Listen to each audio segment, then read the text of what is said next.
राधे राधे सभी मित्रों को। आइए बंधु, हम आपके लिए आज बहुत ही सुंदर विषय लेकर के आए हैं।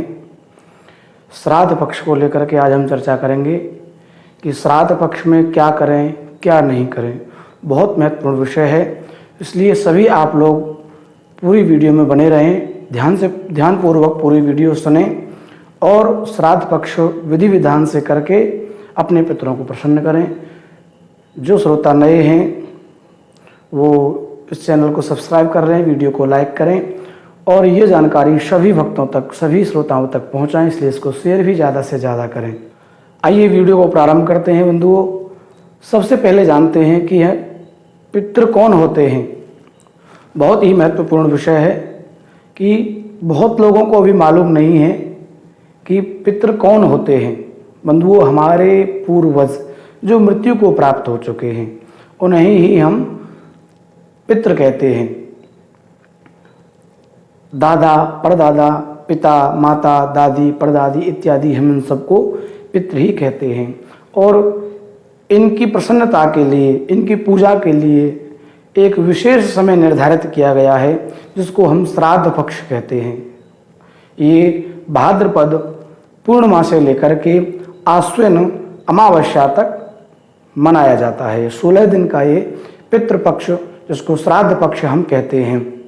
इन्हीं 16 दिनों में हम अपने पितरों की उपासना इत्यादि करके, उनका तर्पण इत्यादि करके उनको प्रसन्न रखते हैं, क्योंकि जिनके पितर प्रसन्न होते हैं उनके जीवन में हर प्रकार की सुख शांति बनी रहती है।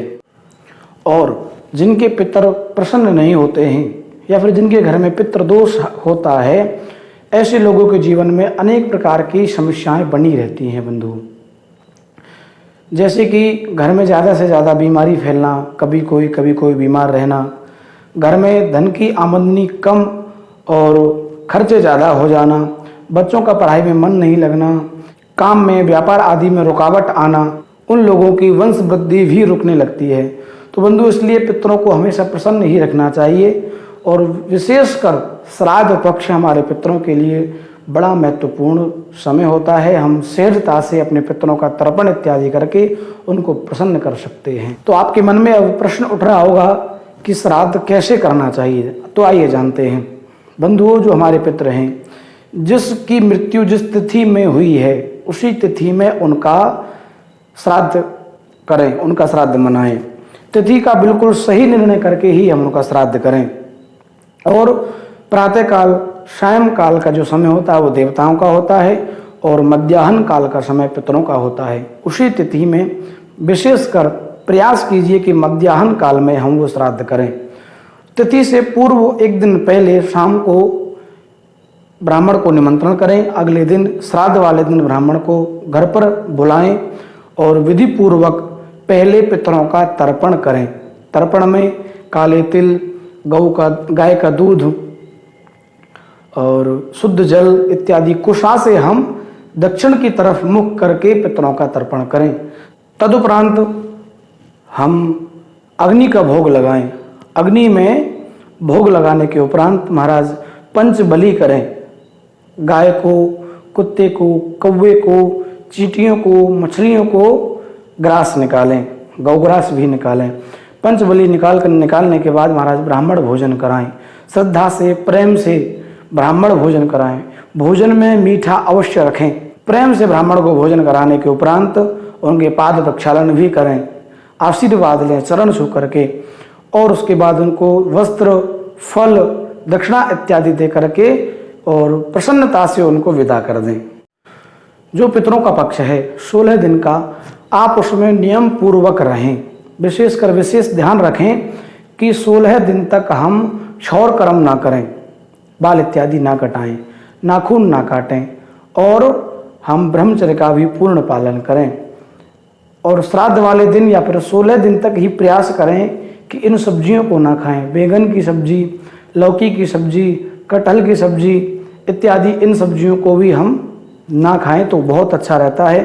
पितरों की प्रसन्नता के लिए हम इन नियमों को करें, पितरों को प्रसन्न करें, ताकि हमारे ऊपर पितृ भगवान हमेशा अपनी कृपा बरसाए रखे। जिनके ऊपर पितरों की कृपा होती है उनके जीवन में हर प्रकार की खुशहाली बंधु बनी रहती है। पितर हमेशा उनकी रक्षा में खड़े रहते हैं, हमेशा उनकी रक्षा करते हैं, और जिनके प्रति प्रसन्न नहीं होते हैं उनके जीवन में अनेक प्रकार की विघ्न बाधाएं बनी रहती हैं, अनेक प्रकार के संकट उनके जीवन में आते ही रहते हैं। इसलिए नियम पूर्वक आप श्राद्ध करके अपने पितरों को प्रसन्न करें। एक और विशेष महत्वपूर्ण बात आपको बता दें कि जिनके जीवन में पितृदोष होता है उनके जीवन में कभी भी सुख शांति नहीं होती है।